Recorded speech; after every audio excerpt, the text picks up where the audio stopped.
Sors de cette table, s'ensuit ingrate, a sifflé ma mère au restaurant.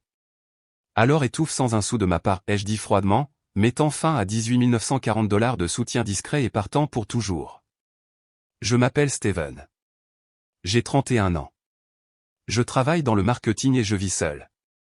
Jusqu'à il y a quelques mois, je me mettais encore en quatre pour être le bon fils, vous savez, toujours présent, toujours payant, toujours offrant des cadeaux.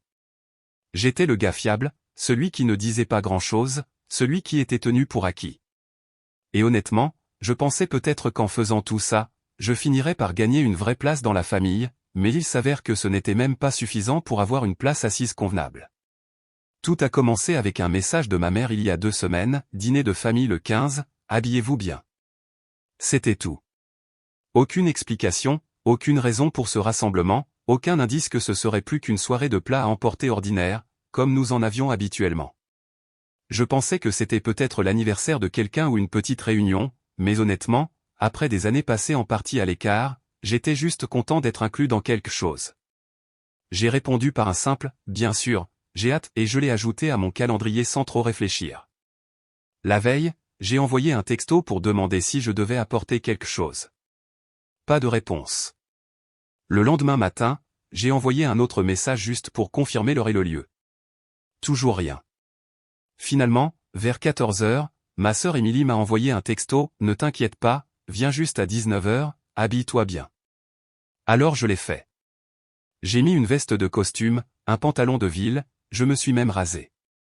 Probablement le plus d'efforts que j'avais mis dans un rassemblement familial depuis le mariage de mon cousin il y a 4 ans. Je suis arrivé au restaurant 15 minutes à l'avance. C'était un endroit chic au centre-ville, avec un éclairage tamisé, de minuscules verres à eau et des serveurs qui parlaient doucement. Je suis entré et j'ai donné le nom de la réservation, Green Party, table pour 6. Ils m'ont emmené à une grande table ronde dressée pour 6 personnes. Pendant un instant, j'ai souri. Peut-être que les choses étaient enfin en train de changer. Puis l'hôtesse s'est arrêtée et a dit « Oh, désolé, il y a eu un changement. Le groupe est en fait par ici. » Elle m'a fait traverser la pièce jusqu'à un petit coin exigu près des portes de la cuisine. Il y avait une petite table pour 2 avec un menu plastifié de leur bar. J'ai cligné des yeux et j'ai dit « Je crois qu'il y a une erreur. Je suis avec le Green Party, 6 personnes. » Elle a penché la tête et a dit « C'est ce qu'on m'a dit, monsieur. Votre famille est là-bas. » Elle a pointé du doigt la table principale où je voyais maintenant ma mère, mon père, Émilie, mon frère aîné Timothy et sa femme, tous en train de rire et de siroter des boissons. J'ai figé. Ma première pensée a été qu'il devait s'agir d'une confusion, mais ensuite Émilie m'a regardé et a souri avec suffisance. « Oh, salut Steven » a-t-elle crié. « Nous avons pensé que tu voudrais probablement quelque chose de simple, alors nous leur avons demandé de te donner le menu du bar. » Timothy s'est adossé à sa chaise, son bras derrière sa femme, et a dit « Ouais, on ne pensait pas que tu voudrais un vrai dîner de toute façon. » Ma mère a juste siroté sa boisson et n'a pas dit un mot. Mon estomac s'est noué. J'ai regardé mon père en espérant qu'il dirait quelque chose de normal, qu'il fasse peut-être une blague ou qu'il dise que c'était une erreur, mais il ne m'a même pas jeté un coup d'œil. Il s'est tourné vers le serveur et a dit « Nous allons commencer par les huîtres et la focaccia à la truffe, et continuer à faire venir les boissons. » Je suis resté là comme un idiot, tenant toujours mon téléphone où j'avais la confirmation de la réservation ouverte. C'est moi qui avais proposé d'aider à organiser ce dîner. J'ai aidé à payer le mariage de Timothy. J'ai payé l'assurance auto d'Émilie pendant 1 an après qu'elle ait perdu son emploi. J'ai acheté des provisions, payé des factures médicales et discrètement donné de l'argent à mes parents lorsqu'ils avaient du mal avec l'hypothèque. Et maintenant, ils me donnaient un menu plastifié comme si j'étais un étranger quelconque. Je ne me suis pas assis. Je ne suis pas allé à cette triste petite table. Je suis juste resté là pendant un moment, ressentant une étrange forme de clarté s'installer. Vous savez, ce moment froid et vif où vous réalisez, oh, ce n'est pas une blague, il pensait vraiment ça. Cette pensée a cassé quelque chose en moi. Je me suis tourné vers le serveur qui m'avait accompagné et j'ai dit calmement, en fait, c'est moi qui ai fait la réservation, je vais m'occuper de la table. Ses yeux se sont un peu écarquillés. Compris, monsieur, dit-il. J'ai dépassé leur table, ignorant le sourcil levé d'Émilie et le petit sourire suffisant de Timothy, et je suis allé au comptoir de l'hôte. Pouvez-vous mettre à jour les informations de paiement pour la réservation de Green, ai-je demandé. L'hôtesse a hoché la tête, un peu curieuse. Bien sûr, monsieur. Sur le compte de qui devons-nous le mettre? J'ai répondu, mettez-le sur le compte de la table principale, je vais partir bientôt, je veux juste m'assurer que tout est réglé. Elle s'est arrêtée une seconde. J'ai ouvert l'email de confirmation, celui que j'avais réservé 2 semaines plus tôt, bien avant que mes parents ne mentionnent même le dîner, et j'ai montré mon nom à l'hôtesse. Cela a semblé régler la question. Ensuite, je suis sorti discrètement, je me suis assis sur un banc juste au coin de la rue et j'ai attendu. J'ai regardé ma montre. 10 minutes se sont écoulées, puis 15. J'imaginais les amuse-gueules servis, le son des verres qui tintaient, les rires doux alors qu'ils se portaient un toast. À la 20e minute, mon téléphone a vibré. C'était de papa. 1620 $, qu'est-ce que tu as commandé? Je n'ai pas répondu, pas tout de suite en tout cas, car pour la première fois depuis des années, je ne me précipitais pas pour arranger les choses.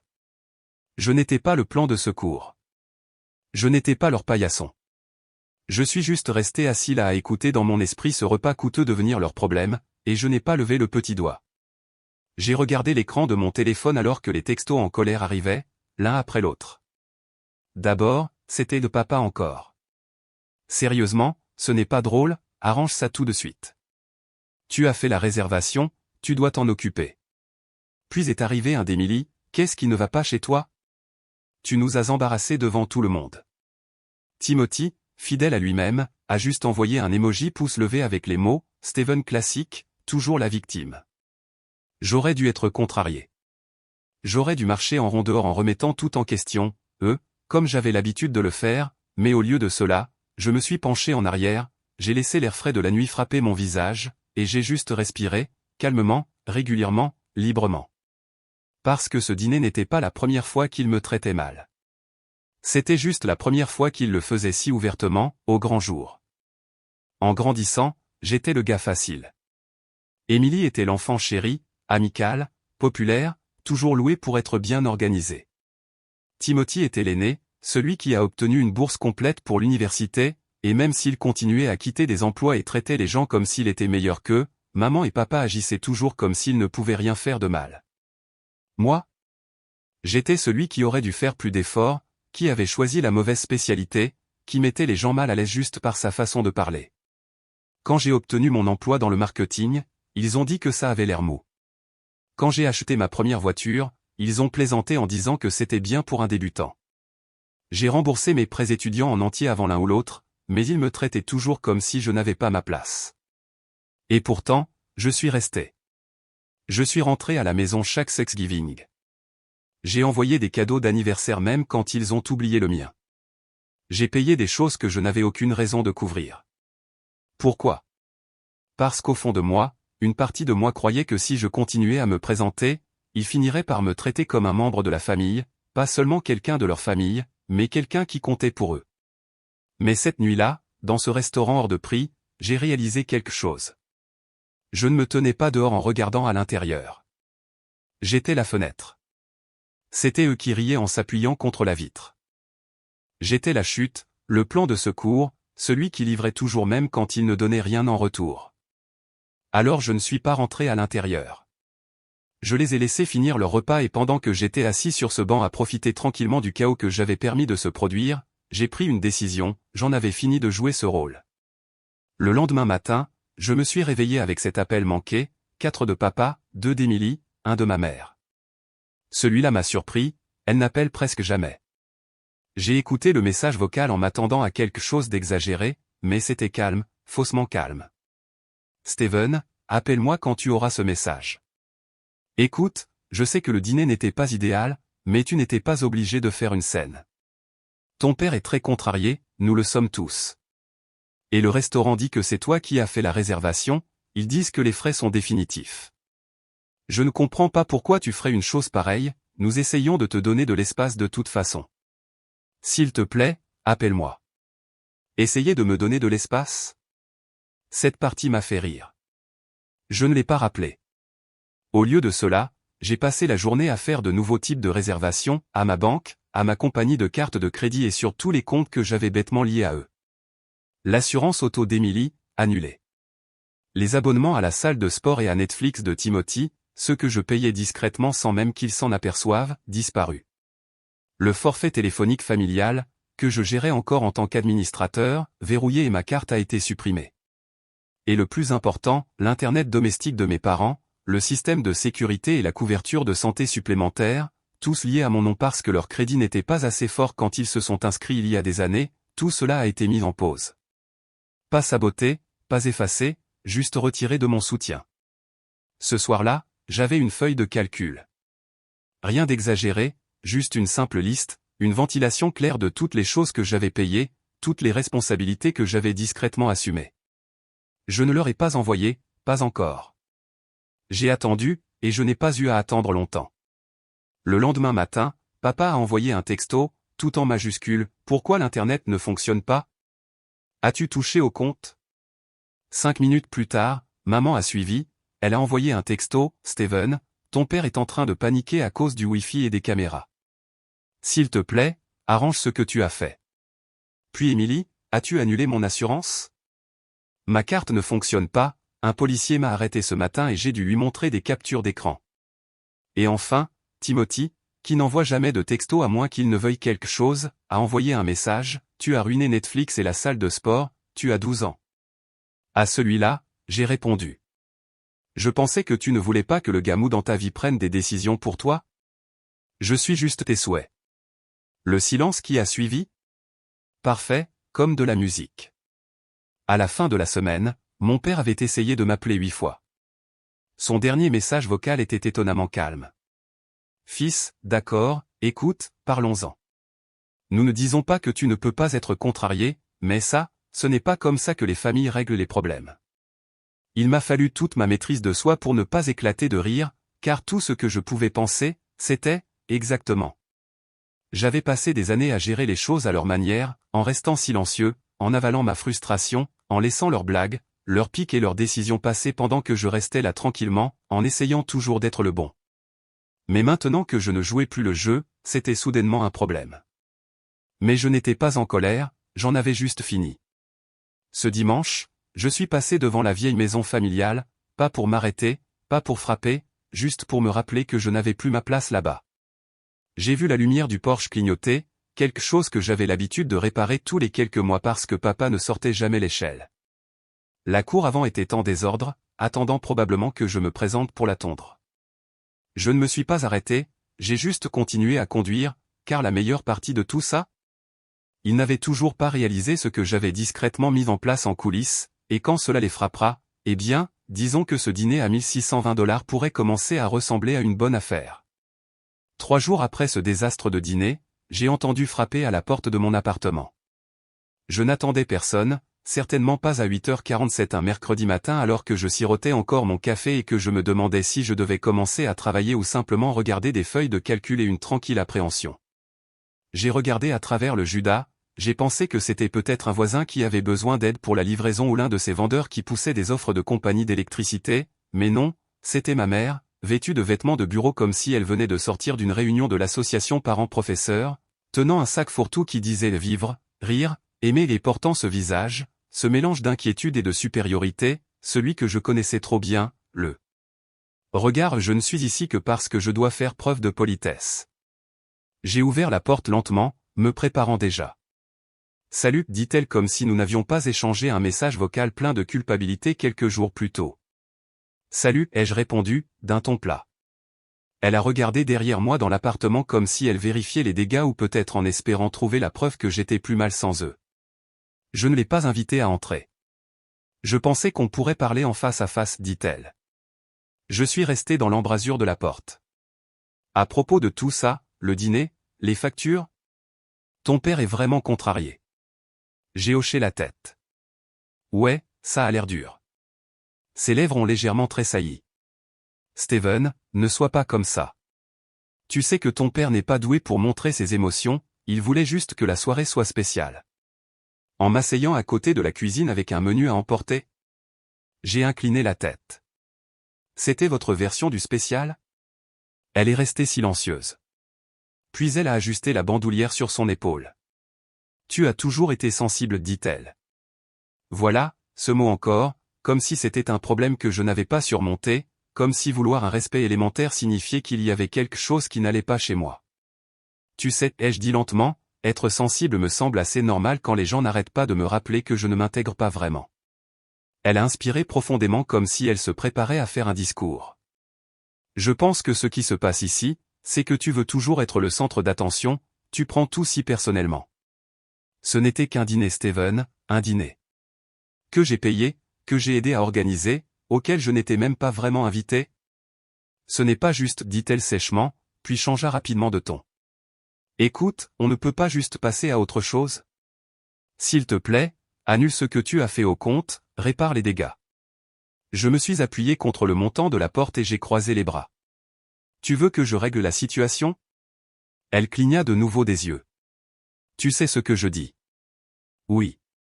Tu dis que je devrais revenir à payer pour tout en étant traité comme si je n'avais pas d'importance. Personne ne veut ça, c'est toi qui en fais toute une histoire. J'ai laissé échapper un petit rire, non pas parce que c'était drôle, mais parce que c'était tellement naïf que j'ai presque dû l'admirer. Puis j'ai sorti mon téléphone et j'ai ouvert un dossier intitulé Reçu, capture d'écran, tableau, historique des paiements, tout soigneusement organisé. Je ne l'ai pas fourré sous son nez, je l'ai juste tenu là où elle pouvait facilement le voir, il parlait de lui-même. J'ai suivi chaque dollar que j'ai couvert au cours des 3 dernières années, lui ai-je dit, l'assurance d'Emily, la facture de téléphone de Timothy, votre système de sécurité à domicile, l'épicerie, les applications de streaming, même l'assurance pour animaux de compagnie pour un chien que je n'ai jamais vu en vrai. 18 940 $. Son visage est devenu pâle. Tu exagères, murmura-t-elle. Je peux tout imprimer si tu veux. Elle n'a pas répondu. Alors laisse-moi te demander quelque chose, maman. Quand toi et papa avaient ri en me donnant la place bon marché près de la cuisine, quand Émilie a plaisanté en disant que je n'étais pas digne d'un vrai dîner, était-ce prévu ou juste une petite blague supplémentaire pour le plaisir? Elle a baissé les yeux. Je pense que nous avons tous dit des choses que nous n'aurions pas dû dire. Mais vous vouliez me laisser de côté? Elle n'a pas répondu. Nous sommes restés là en silence. Puis elle a finalement dit, ton père veut que tu viennes dîner ce dimanche, un vrai dîner, on fera des lasagnes. Vos lasagnes préférées, ai-je demandé d'un ton plat. Elle a esquissé un sourire faible, oui. J'ai laissé le silence s'étirer avant de dire, je vais y réfléchir. Elle a semblé soulagée, comme si elle pensait que je cédais, mais ce n'était pas le cas, parce que ce qu'elle ne savait pas, ce que personne ne savait, c'est que j'avais déjà parlé à l'avocat successoral. La maison familiale, celle que j'ai aidé à refinancer il y a 5 ans en mettant mon nom sur le prêt pour leur obtenir un meilleur taux, j'avais déjà rempli les papiers pour m'en retirer complètement. Cela peut sembler généreux, jusqu'à ce que vous réalisiez que sans mon crédit sur le prêt, la banque doit revérifier leur accord, et comme leurs antécédents financiers ne sont pas excellents, ils devront soit vendre la maison, soit accepter un paiement mensuel beaucoup plus élevé. Et le meilleur? Ils n'ont aucune idée que ça va arriver. Mais ils le sauront bientôt, car quand la lettre arrivera, la lettre officielle, et qu'ils comprendront que je n'ai pas seulement arrêté d'aider, j'ai retiré les fondations en dessous de tout, ils le sentiront. Et pour une fois, je ne serai pas celui qui va réparer les choses, mais je regarderai silencieusement la façon dont ils me regardaient m'asseoir seul lors des événements familiaux.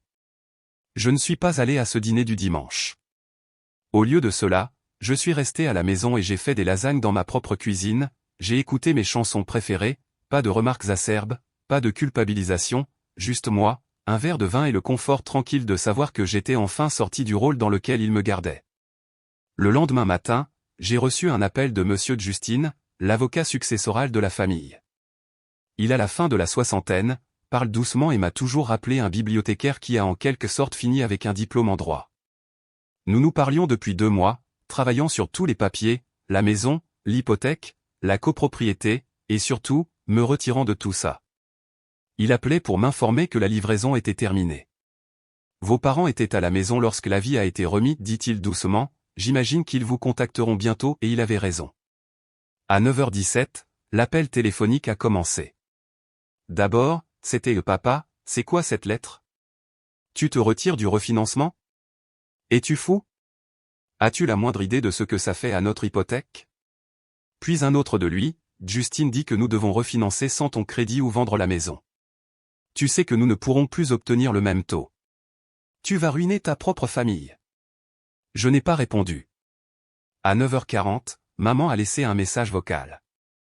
Steven, mon chéri, je ne comprends pas ce qui se passe. Ça doit être une erreur. Nous avons parlé du dîner, tu as dit que tu allais y réfléchir, pourquoi ferais-tu ça sans prévenir? À 10 heures, Timothy s'est joint à la conversation, tu fais vraiment ça à cause d'un dîner? Sérieusement? Arrête d'être dramatique, grandis et arrange ça. Puis Emily, d'accord, tu as fait valoir ton point de vue. Ça suffit maintenant. Tu nous as embarrassés, nous en payons tout le prix. Si ça te fait te sentir mieux, félicitations. J'espère que tu es fier. Je n'ai répondu à aucun d'eux, car rien de tout cela n'avait à voir avec l'attention. Ce n'était pas une vengeance juste pour le plaisir. Je l'ai fait parce que j'avais finalement accepté quelque chose de difficile, qu'il ne me traiterait jamais d'égal à égal, ne me respecterait jamais, ne me donnerait jamais une vraie place dans la famille à moins que je ne construise la table, n'achète les chaises, ne cuisine la nourriture et ne serve tout moi-même. Et même alors, il me tendrait toujours un menu à emporter. Cet après-midi-là, on a de nouveau frappé à la porte de mon appartement. Cette fois, c'était papa. Il n'a pas attendu que je l'invite à entrer, il m'a juste dépassé comme s'il était toujours chez lui, les narines frémissantes. Nous devons parler. Je suis resté près de la porte. Nous parlons. Il a commencé à faire les 100 pas comme s'il était pris au piège. Tu nous as pris par surprise, tu m'as pris par surprise après tout ce que j'ai fait pour toi. J'ai vraiment ri. Quoi, tu veux dire te moquer de moi au dîner, laisser Emily et Timothy me traiter comme un bruit de fond pendant que je payais la moitié de leur facture? Sa mâchoire s'est serrée. Tu te poses toujours en victime. Non, ai-je répondu calmement, j'ai juste enfin arrêté de m'inscrire pour le rôle. Il a pointé son doigt sur moi. Nous sommes ta famille. On ne tourne pas le dos à sa famille quand les choses se compliquent. C'est drôle, ai-je dit en croisant les bras, vous vous êtes éloigné de moi il y a longtemps, juste pas physiquement. J'en ai juste fini de vous courir après maintenant. Il est resté silencieux comme si mes mots l'avaient finalement touché quelque part en profondeur. Après une longue pause, il a de nouveau parlé, plus doucement cette fois, écoute, nous sommes dans une mauvaise situation, si ça se réalise, nous allons perdre la maison, tu le sais, n'est-ce pas? Je le sais. Alors tu vas vraiment laisser faire? Je l'ai regardé droit dans les yeux. Je ne vous fais rien, je me retire. Les conséquences, c'est le résultat des choix que vous avez tous faits, pas moi. Tu punis tout le monde parce que tu n'as pas aimé ta place au dîner. J'ai secoué la tête. Premièrement, je m'en vais parce qu'après toutes ces années à donner, vous avez clairement indiqué que je n'étais jamais rien de plus que commode, pas aimé, pas respecté, juste utile. Vous ne me voyez même pas. Il a baissé les yeux, la mâchoire serrée. Puis il a murmuré, nous ne pensions pas que ça te dérangerait. Et voilà, la vérité. Je n'ai pas dit un mot, je n'avais pas à le faire. Il est resté là un moment de plus comme s'il voulait se disputer, comme s'il attendait que je craque, que je m'excuse, que je fasse ce que j'avais toujours fait, rendre les choses plus faciles. Mais je ne l'ai pas fait. Finalement, il s'est retourné et est parti sans dire un autre mot. Une semaine s'est écoulée. La maison a été mise en vente, un grand panneau immobilier a été érigé dans la cour avant bien entretenue, la même que j'avais l'habitude de tondre gratuitement chaque été, pensant que cela voulait dire quelque chose. Ils ont essayé de faire croire que c'était leur décision, ont dit à leurs proches qu'ils réduisaient simplement la taille de leur maison, mais tout le monde dans le groupe de discussion familiale élargi connaissait la vérité. Les rumeurs se répandent vite quand 3 enfants adultes ont soudainement besoin de prêts et d'un logement de fortune. Emily a publié une story Instagram énigmatique sur le fait d'être trahie par les personnes auxquelles on fait le plus confiance, suivie d'une photo de sa voiture avec un sabot de stationnement. Il s'avère qu'elle n'avait pas encore renouvelé son assurance. Timothy a lancé une campagne GoFundMe avec une triste histoire sur des difficultés financières inattendues. Elle a permis de recueillir 100 $ auprès de 2 collègues et de son ancien entraîneur de gymnastique du lycée. Maman m'a envoyé un courriel une fois, sans message, juste un lien vers un vieil album photo. C'était d'un voyage à la plage que nous avions fait il y a des années. Je ne l'ai pas ouvert, parce que la vérité est que je n'avais pas besoin de vieilles photos pour me rappeler ce que j'avais perdu, je devais protéger la paix que j'avais finalement trouvée. 3 mois plus tard, la maison a été vendue. Ils ont déménagé dans une petite location à la périphérie de la ville. Emily a dû commencer à faire plus de quarts de travail. Timothy a perdu son abonnement à la salle de sport et a commencé à faire du jogging dans les parcs locaux, ce dont il s'est plaint en ligne presque tous les jours. Maman et papa ont cessé de me contacter. Quant à moi, je suis allé en Italie. Ce n'était pas quelque chose que j'avais prévu, juste une décision soudaine. J'avais économisé pour ce voyage pendant des années, en me disant toujours que le moment n'était pas venu, mais quand j'ai vu la maison vendue sur Zillow, j'ai réservé un billet le soir même. Je me suis assis à Florence en regardant le coucher de soleil doré s'étendre sur le fleuve Arno, en sirotant un expresso, et en respirant vraiment, pour la première fois depuis que je suis devenu adulte. Pas de dette liée à d'autres personnes, pas de chaînes émotionnelles me retenant, juste la liberté, la vraie liberté méritée. Un soir, alors que les lumières de la ville commençaient à briller sur l'horizon, j'ai reçu un message d'un numéro non enregistré, mais je l'ai reconnu tout de suite. C'était maman. J'espère que tu vas bien, nous traversons tous une période difficile, papa n'est plus le même, tu nous manques. J'ai regardé le message pendant un long moment. Puis j'ai tapé un mot, au revoir, et j'ai bloqué le numéro. Non pas parce que j'étais en colère, pas même par vengeance, mais parce que je savais que si je laissais la porte ouverte même juste un peu, il reviendrait en force avec la culpabilité, avec des voyages de culpabilité, avec de petites excuses et de grandes attentes. Et j'en avais fini avec ça. Il m'avait montré ce que la famille ne devrait pas être, et finalement j'avais appris à en construire une vraie, pièce par pièce, ligne par ligne, avec des limites claires et un véritable souci. Une famille qui ne me fait pas m'asseoir près des portes de la cuisine pendant qu'ils lèvent leur verre à une table que j'ai payée. Une famille qui commence avec moi et se termine dans la paix.